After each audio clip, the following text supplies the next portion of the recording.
What's going on, fam? Welcome back to Gig Life Driver. Happy Tuesday. It's a wet, rainy, cold day here in the AZ, Southern AZ. That's the trials and tributes of living in the snoring desert. Friday will be 100. Today it's going to be a high of like 59, I think, or 60. So I'm taking the day off. But I did this video because I've been noticing things, interesting things in my marketplace.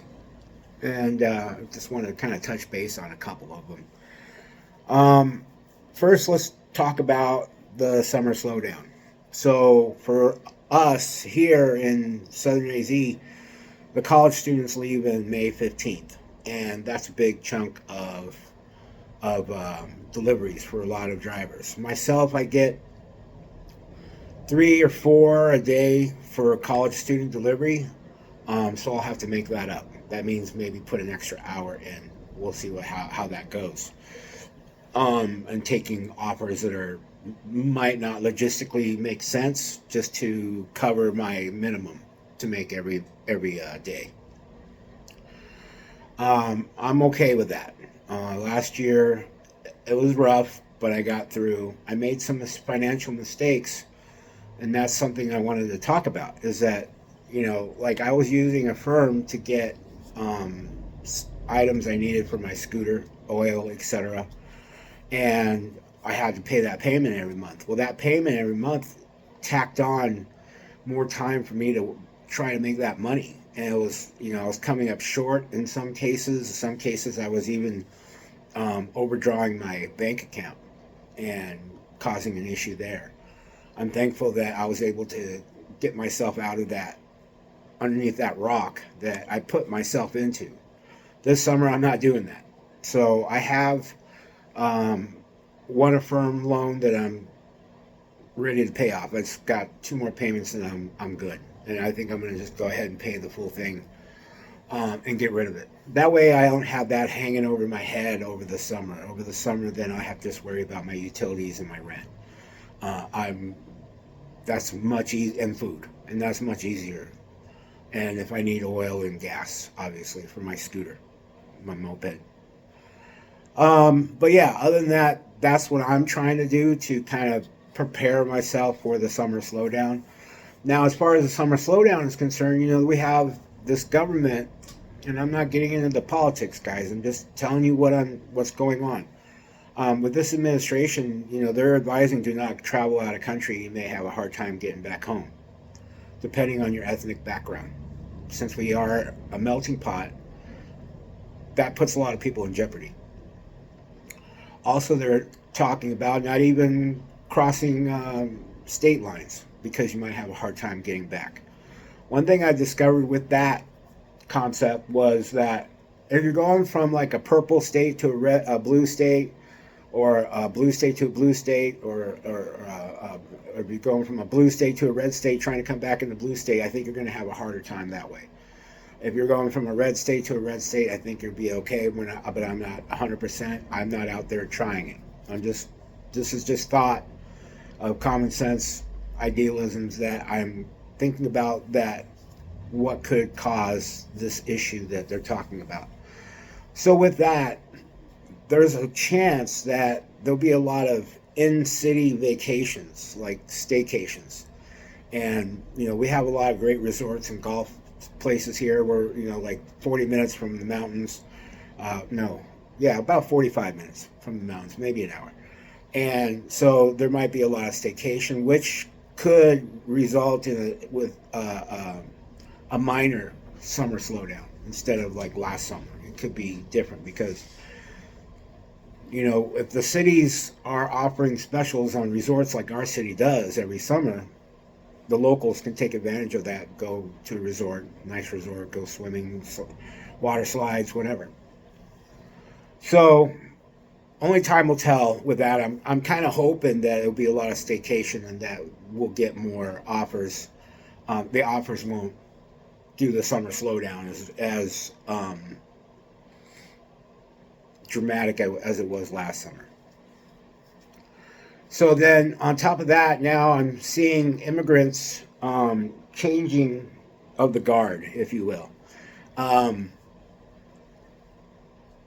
One that sticks out to me is this young man that I met from Venezuela, and he's doing gig work. And I could tell he was using somebody else's account because, one, he didn't speak any English whatsoever. And I asked him because I'm okay in Spanish. I'm pretty broken in Spanish, but I can get by for a white guy. Anyways, probably didn't know it. Anyway, so I saw his Navi. He rides a Navi with a DoorDash big bag mounted to the back of it, which is dilapidated because it's gotten pretty beat up. It's like on its second year of use. And the same helmet, but different rider.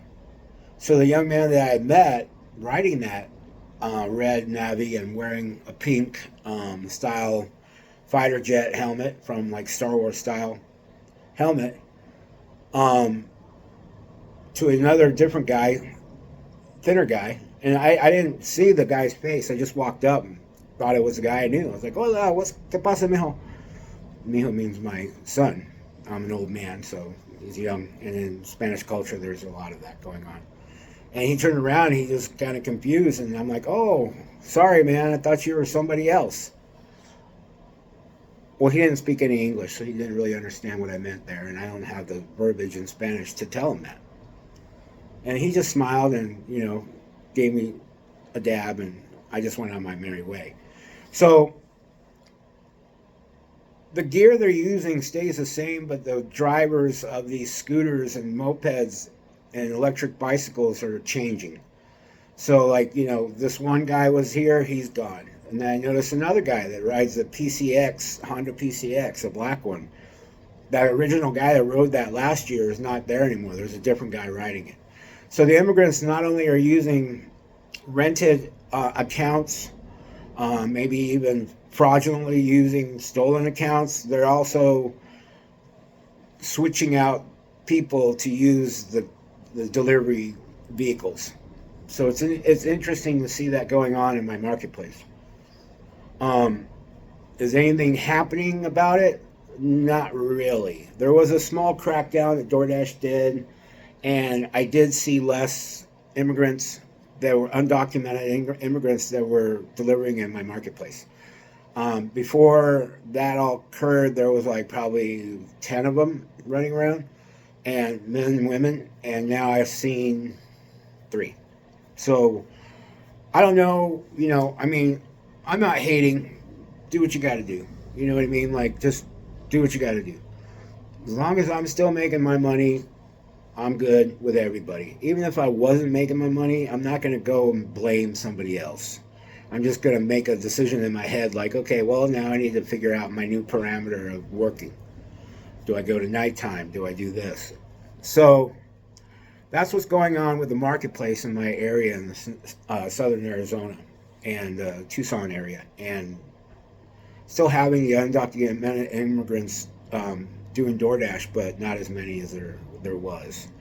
And to see them changing the driver and not the gear they're using tells me that there's an organized situation going on, that they have access to the vehicle and the gear they need to deliver, and then in return they pay a certain amount to whoever that gear belongs to, and then pay whoever's account that they are using.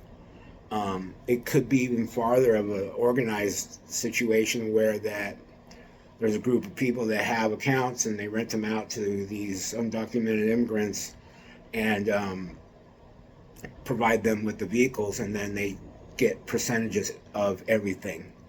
And there could be that going on as well. I mean, I don't underestimate any of this. I don't underestimate there's an organized group of people that are in control of handling the undocumented immigrants coming in from wherever and renting them the vehicle and the helmets and the gear and the packs and the delivery boxes and stuff, and provide them with an account to use, and they are making money from that way.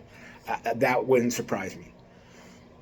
We all know that Facebook Marketplace, there's advertising, tons of people advertising, rent my account, buy my account, whatever. And, that is something we're all aware of. Spark just did a big crackdown because they went from just regular IDs, driver's license, to the real ID. That hasn't happened with DoorDash yet. I don't imagine it's going to happen with me because I don't drive a car. So yeah, we'll see what happens with that. By the end of this month, I do have to get that real ID in my state, which I will be doing. It's not a lot of work. You just take a bill and take your Social Security card and piece of mail proving that you live here and your Social Security card, and then my old driver's license. And so it should be not a hassle. The biggest hassle is getting to the place to get it done because it's not close to me. It's not close to me at all. But I just wanted to touch base about all those little things I've been thinking about. It's been fun doing this delivery gig. When I left for a while to do W-2 form, W-2 job, I thought it was going to be okay, but I just unhappy. I tried a W job right when I first got here, moved back here 2 years ago, working at Walmart, and I was getting bullied. I got everybody fired because I called Walmart ethics, and there was a big organized crime ring going on in Walmart. Whole nother story. But everybody got alleviated from their positions because I called Walmart ethics, and I snitched them all out. Because you don't get to bully me and think you're going to get away with it. I'll get back at you one way or another because, I'm a Gen Xer, and we're very vindictive, and we're very petty people. So yeah, they got theirs. Then I got a job working at Circle K a year later, right before winter hit, and I thought it was going to be different, but management there, she's just angry at the world. She's in a shitty marriage. She's just unhappy, and she's really overweight, and you can tell she's eating her pain away because she eats a lot of garbage. And then she wants to bully everybody, and she's getting it from the hierarchy, from the general managers, bullying her and belittling her in front of customers, in front of employees. So in turn, she's doing that to all of us. And then I was a threat to her because of my skill set, being a former executive chef, and I'm running the kitchen area, getting top grades, 100s across the board with EcoSure or the health department, whatever you guys call it. So that was the end of that. I don't think W-2 jobs are for me anymore. I'm going to just stick with doing gig work and DoorDash and GoPuff. And I don't really like using Uber. I haven't used that since I got ripped off for tips 5 different times. I kept giving, no, it wasn't 5. It was like 3 different times because I kept giving them a shot, the benefit of the doubt. And finally I just had it. I'm like, I'm done. I'm tired of people taking advantage of my worth and my time only to get screwed in the end and miss out on the tips. And then I go find out on Reddit that the college students are talking to each other across the country and how you can, put in a fat tip for Uber, get your food, and then take your tip back. So all that, and then Uber just doesn't care because they're getting their money. So I don't use Uber. But I've just been sticking with my apps that I have, and there's a couple other apps I'm looking into to get involved with, and but yeah, that's W-2 job ain't for me no more unless it's something really great and people are super cool and do their jobs and don't harass and don't bully their fellow employees. That's kind of a rarity nowadays. I'm going to stick with my W-2s. I'm going to stick with gig work. And, but today I got new tires. I got one mounted on, and I'm going to put that on my rear back end of my moped so I can take more offers, because when I'm with that dry rotted tire on my moped, yesterday I was only able to work 2 hours because, one, the weather started raining, but the big factor was fear. I didn't want to get a blowout far away because it's a 10-minute ride from where I deliver to my home. So if I'm 10 minutes north, that's 20 minutes to get home, making it an hour and a half if I get a blowout and I have to limp all the way home, which does happen. I've had that happen. I picked up a piece of metal because our roads are just garbage. They don't sweep the streets and bike lanes. I feel sorry for bicycle riders because the bike lanes are just riddled with rubble and metal and nails and screws, and they don't do, the city doesn't do anything. And how I got it was, I went to go down through the bike lane to go take a right on the street because I can't ride it, but I can do that, like a right turn area. And I did that, and I picked up a piece of metal, and I heard this poosh. And I'm like, son of a bitch. So I look, and sure enough, it's losing air. I get to the destination, deliver it to the sorority girl that ordered coffee from Starbucks, and then I limped home. It took me about 45 minutes to get home.